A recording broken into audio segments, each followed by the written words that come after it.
Ah, that's a damn fine cup of coffee. Yeah. Hey, Mike!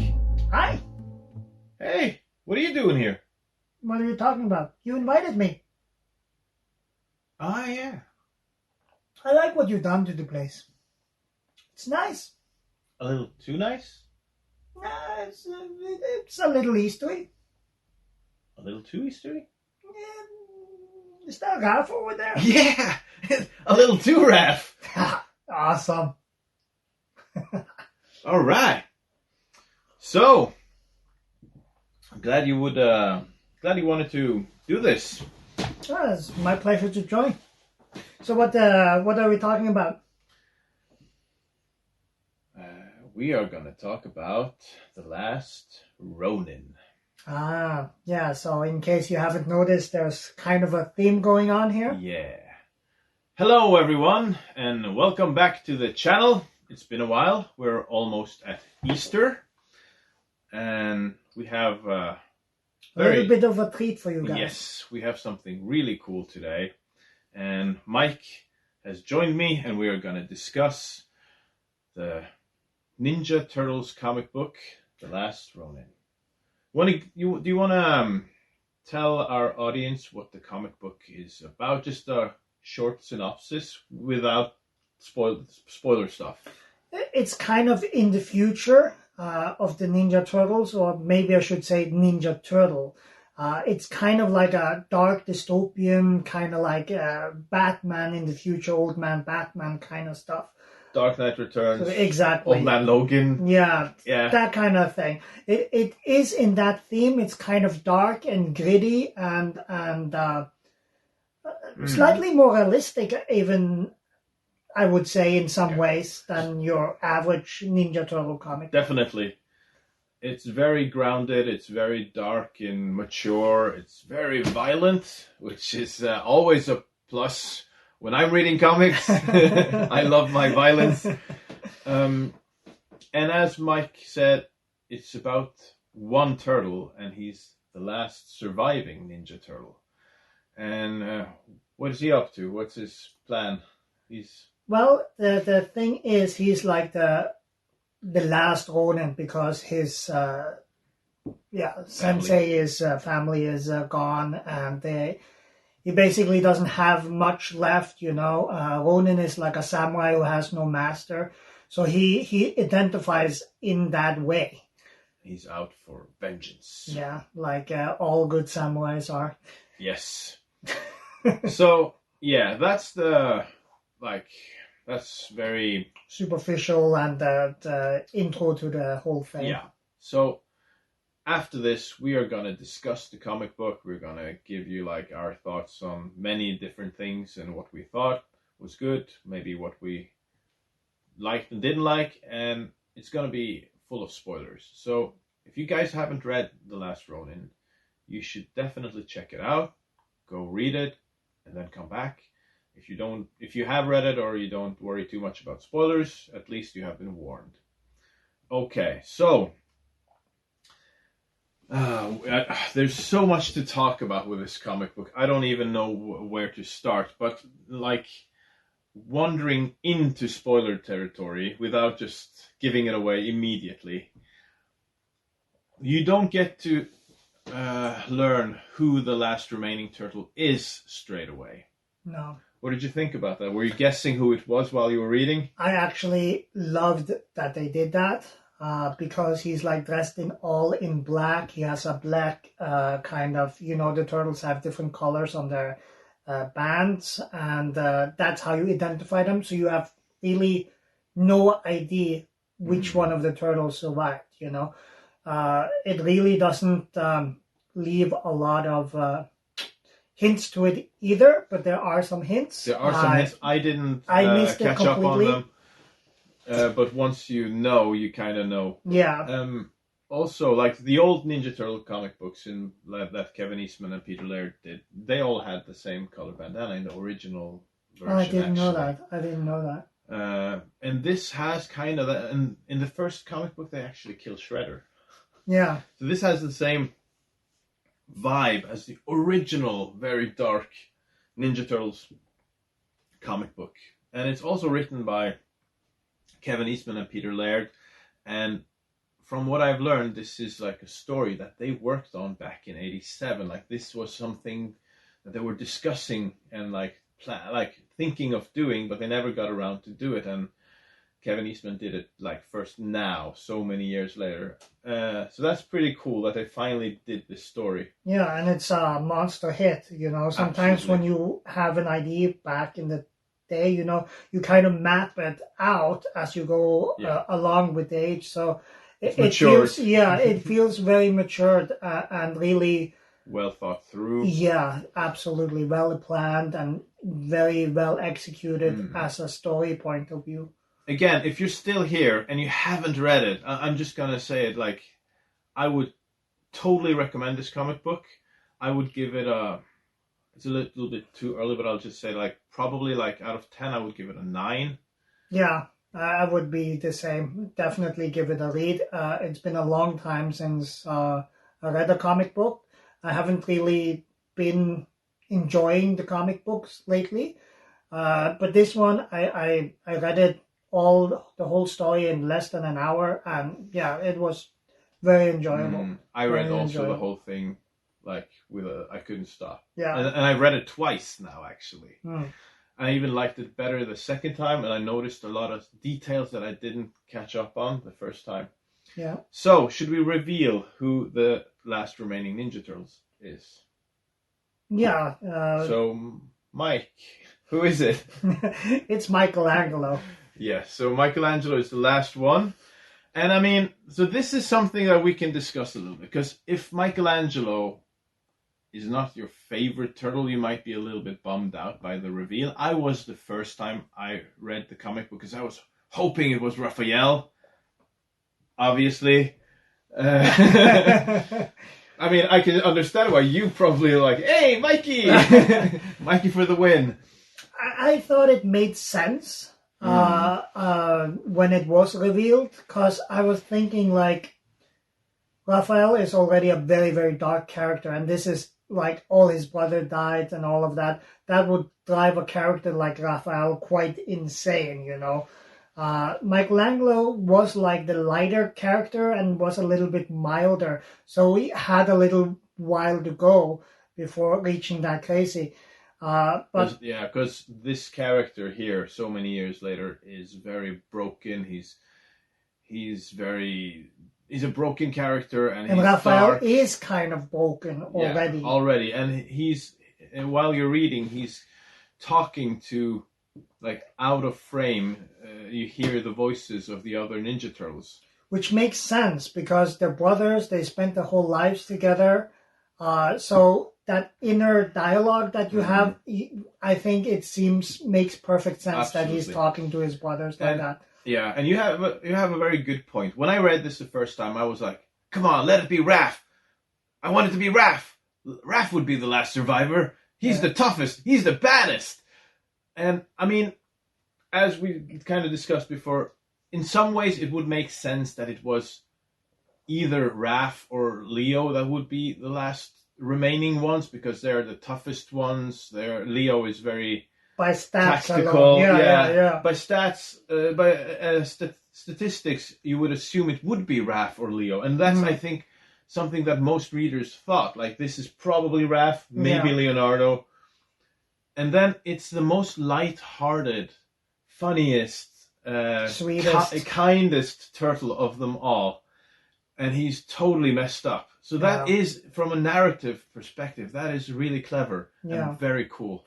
So and also very realistic, because if you're down there, then you have some resistance to go to that point, you know. Yeah. While Raphael was kind of there, so you would get a really, really messed up turtle. It would probably lack empathy. That might have been too dark. Yeah. But again, it's interesting because you get to learn what happened to the other ones and how they died.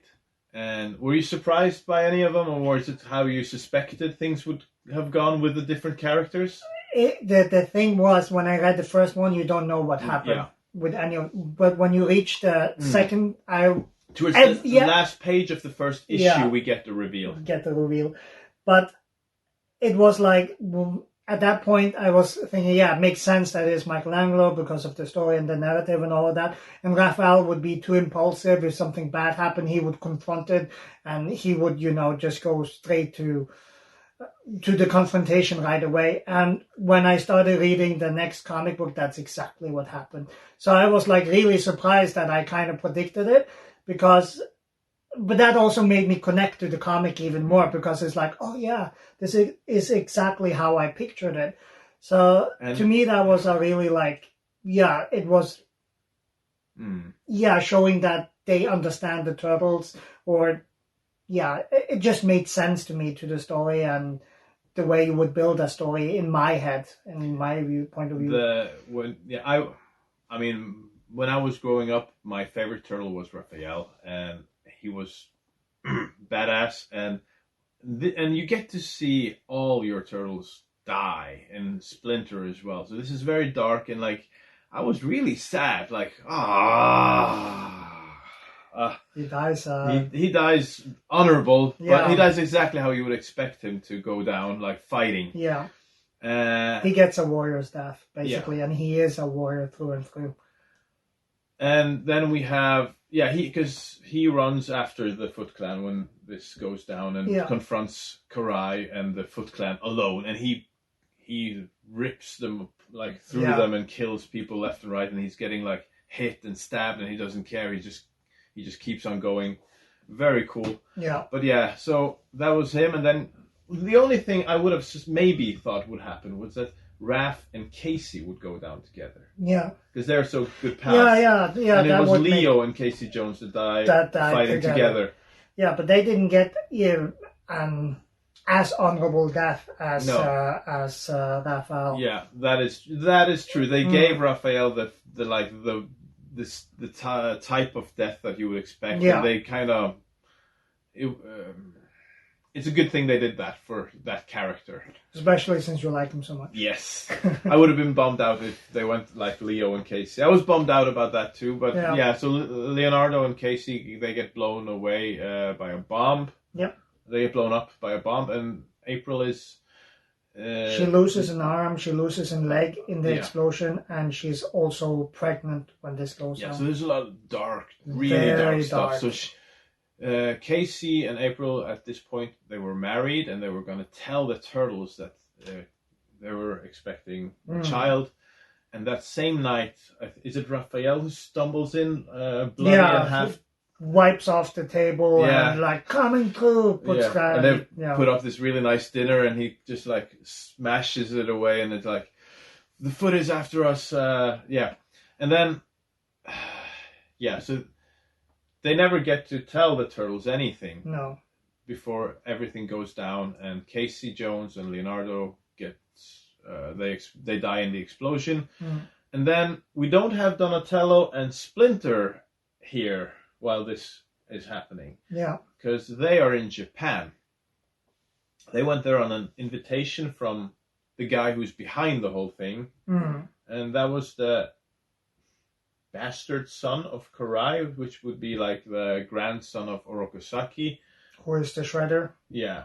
So his name was Hiroto Oroku, wasn't it? Yeah, Oroku. And what did you think of the Splinter and Donatello part? That was really cool. It's kind of like 300, the ending there. Very much so. With the shuriken. I thought that too. Yeah, so I like that. It's a big battle at the end there. I wish that, they also get a very like a lot of honorable death. Yes, and they get their due. Like you get to see like a very redeem. What do you say? Like the way they go out is okay. That's pretty cool. Yeah. You get that honorable thing. Yeah. I was very sad to see them go. You get sad, of course, but yeah. And you also, they're very true to the characters. Like I said, Donatello character is like, he's your friend. He doesn't have any beef with any of the other turtles. He's loyal. He's always trying to help. Yeah, diplomatic. And he's the one who's with Splinter. And he puts himself in front of his master when there's a lot of bow and arrows, and he gets penetrated by all these. Yeah, it's just amazing. You have to read it. It's really something else. and Splinter almost gets like Oroku. Is it a knife or a sword he I throws? think he throws the sword, isn't it? Yeah, like it's very similar to the last scene not the last scene, but when Leonidas throws his spear towards the king. Xerxes. So yeah, you have the same here. Splinter throwing the sword, cutting Oroku Hiroto, but he survives. Yeah. So that's how everything went down, and then like in present day, Oroku is like the ruler of the city. He has upgraded the Foot Clan to these super cyborg ninjas. Yeah. The Sinjas. Sinjas. They even call them Sinjas for cyber ninjas. Yeah, Sinjas. Yeah, I also got like it's that Dark Knight Returns kind of dystopian, totalitarian future. Reminded me a little bit of Judge Dredd. Yeah. All the same kind of where freedom and democracy is kind of like that's gone. Yeah, the strongest right. Yeah. Okay. So now we have taken you through their deaths, and so this is why Michelangelo was so messed up. Anything you want to bring up? No, I just liked the journey of Michelangelo. Like when everything goes to hell, and he doesn't know, he just wants out, he wants to die, and he says, I just started walking, you know? It's kind of like Forrest Gump. Yeah. It kind of makes sense because you go into shock and you don't know what to do, so you just put one leg in front of the other because it's simple. And he lays down to die, but he's a mutant. He doesn't die. And he gets attacked, or like some people come and I got the idea he killed all those bandits. Yeah, he probably did. Yeah. But that is also a very cool sequence because he's like, oh, I was ready to die. They attacked me. But then, the training from the past is like, oh, they're laughing while they're doing this. They're making fun of me. They're being very dishonorable, They're not doing this the right way. There's like something in him just snaps. And especially when he's like hoping to find Splinter and Donatello alive, because he ends up going to Japan and then he goes all this way just to learn that they are gone as well. Hey, I brought you your present for you. For me? For you. And for me. And for you. Yeah. Happy Easter, guys. We're going to continue this discussion. I just thought, like, why not do it while eating chocolate? Yeah. This is a kinder surprise. It's the other ones are kind, but this is bigger, so it's kinder. Kinder surprise. It's not Kinder like German or anything. Well, that doesn't make sense. No, of course not. Makes no sense. It's crazy talk. Crazy talk. And another thing, this comic book has a lot of Easter eggs too. So yes, yeah, a lot of them. Absolutely. One of the things I really enjoyed, and I didn't catch up on it the first time, is you get a tiny little cameo piece with Kevin Eastman and Peter Laird having drawn themselves into the comic book. Kevin Eastman probably did that. Yeah, in the comic. So you have these two guys. They almost see Michelangelo or something. They're eating pizza, and it looks exactly how Kevin Eastman and Peter Laird looked in, like, I don't know, 1980 something.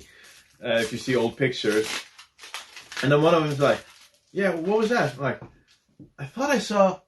Nah, that would be too crazy. And that's kind of funny since they are the creators of the Ninja Turtles. And even they admit that the whole idea of Teenage Mutant Ninja Turtles, that is totally whacked. Yeah. So, holy guacamole. What did you get, Mikey? I don't know. Let's check. I hope it's a turtle. I'll be surprised if it is. It's a bumblebee? But not a Transformers. Oh, damn it. So, I hope you guys are enjoying this as much as we are. I think I got a bumblebee as well. Half a bumblebee? Same one? Different one. Different one. This is Alright, so I'm going to put this guy over here.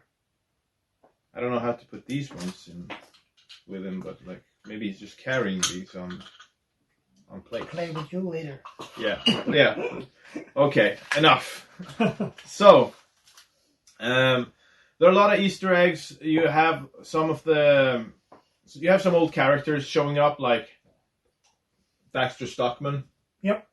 And there's this also when like Michelangelo, when the comic book starts, he goes into the city and he's just like going for broke. He's trying to get to the Tower of Oroco and try to kill Hiroto, and on his way he's just getting like more and more injured and fighting these police, ninja, Foot Clan soldiers, robot thingies, and on the way he has to steal like a motorcycle. Yep. And somebody says, "Hey, Casey, someone took your bike." And Easter egg. yes, and I was like, Casey, okay, probably just a small thing, but it's the daughter of Casey Jones and April, and she has a very cool role in the whole comic book. Yeah. She becomes Michelangelo's student, so he's teaching because he spent all these years trying to learn all the arts and the whole all the teachings of Splinter. He has this book that he follows. Mm-hmm. Which is a nice touch because, then it becomes kind of like legacy and all this family and everything. So that was kind of it's kind of a lighter side to it, which kind of gives you hope. So it's not just all dark, and it's not just dark for being dark's sake, It starts like that, and then you get some light in there. Yeah. Yeah. That's a nice touch. And it's pretty cool because Casey Marie Jones, her name is, I think. Mm-hmm. She's a pretty cool and badass character, but she's like self-taught and she doesn't know how to fight like a ninja. So she's Michelangelo's like, okay, attack me, let's see what you got, and she doesn't stand a chance. So, but he mentors her and teaches her and trains with her, and that was one of the parts I also really enjoyed. Yeah, I like that when April catches it and she sees it and she's like, I'm sure Splinter would be very proud. I was thinking the same thing. I was getting goosebumps. Yeah, that was a very nice touch. Also, he gets a little bit angry at April because he thinks April has done something to her child, but that's not the truth. We can just... we're way past spoilers. Yeah, we're way past spoilers. You can get hints also that she might be more powerful than your normal human being. Yeah. When she's jumping and like fighting and stuff. Yeah. And it turns out that, you can explain it. Yeah, because April's been hanging around the turtles and Casey as well. They're mutants, so they're radioactive. So they have affected them. So that means that their daughter is also a mutant. She's stronger, she's faster, she heals faster than a regular human being. And Michelangelo, who has such a big knowledge of the martial arts, and that's also one of the things I like, is that he analyzes the fights, which is very much a development of his character, because he was like just a joke character, really. Comic relief. Yeah. So that was kind of awesome. So he notices that this human being is stronger than a normal human being. And it is also kind of like a little nudge to the legacy thing that, he's kind of his daughter too in some way, they're connected through family, which is like, from a story point of view, I just loved it, because it really becomes that kind of thing of passing it down. If that character would not have been in the comic book, or if April didn't have any children, if the legacy wouldn't have continued, that would have been way darker and way darker, more depressive. Yeah. So she starts to train with Michelangelo. That's really cool. And also, just if we talked about, you get hints of why it is Michelangelo that is the surviving turtles. I didn't catch up on this the first time I read it, but even from the second page, when he's doing this dialogue thing and talking to himself, or you're reading his thoughts, they're all in yellow or orange. Orange, yeah. Orange. And then you have this one panel when one of his brothers out of frame talks to him, and then you see down in that one panel, it's red. Yeah, so That that's was Raphael. Raphael talking to him. Yeah, So I that didn't was catch it. I didn't catch it. I didn't, but I heard somebody mention it, and then I read when I was reading it again. I noticed like, shit, you actually all the hints are there. Yeah, and that's really clever. yeah, it is. It is because it's not obvious, you know. So yeah. That was pretty cool. Yeah, it was really nice detail in there. Is there anything you didn't like about this comic book, or didn't like as much? Is there? We've been like building it very up. But... Yeah, we are. So yeah, I love the story, the way they're telling it, and everything. The only thing it's kind of lacking is a fleshed out villain. The villain is kind of superficial, and it's just your regular insane bad guy. You know, he thinks he's a god and all of that. Had that god complex. But since the story around it is so good, it kind of just works, you know. But it's like in the end, when he finally gets him, you know, it's not like a big. No, it's not like it's not like how it would have been if it was Shredder. Yeah, exactly, because Shredder was really fleshed out and all of that. But I think the reason why that isn't so bad, or it does work in this story, is because the story is about legacy. It is about the story continuing. It is about April's child and the hope that comes with it, and the bad stuff. Dude. Yeah, yeah, it's a big part of it. But it's like that the bad stuff dies so that the good and the hope can kind of prevail, even though the old stuff kind of dies. So yeah. That's what the story is about, and it's done in a very beautiful way, especially if you're like me and you, who have a very strong connection. Grew up with this stuff. Yeah, I grew up with it. I mean, strong connection to turtles? What do you mean? I don't know what you're talking about. I think you're kind of slow when you're walking around, you know. Yeah, so I agree. The villain was maybe the only kind of weaker aspect of the whole comic book. Yeah. But it doesn't bother me that much. But he could have been more fleshed out. And I mean, I was kind of hoping it was Shredder. But I mean, that wouldn't work. No, not with probably not. No. But that's fine. Yeah, that's the only thing I also thought wasn't as good. No, it's a really good comic book. Very fun to read. Would totally recommend it. Probably one of the best comic books I have read in quite some time. I wish I could say the same, but I haven't been reading a lot of comic books lately. I'll give you some good ones that you can read. But I mean, it's difficult to top this one. Yeah. It's a high bar. Yeah, that's definitely true. Yeah. I'm very content with the chocolate, the coffee, and our conversation. Yeah. Laddie. Any final words, or all good? I think we've gone through most of the stuff. Yep. I only have one thing I wish to say to you guys. I hope you have a lovely Easter, and cowabunga, dude. Cowabunga, dudes. Take care, guys. Have a nice Easter. Eat some candy. And I'm stuffed. Yeah. See you next time. See you next time. Ciao. Ciao.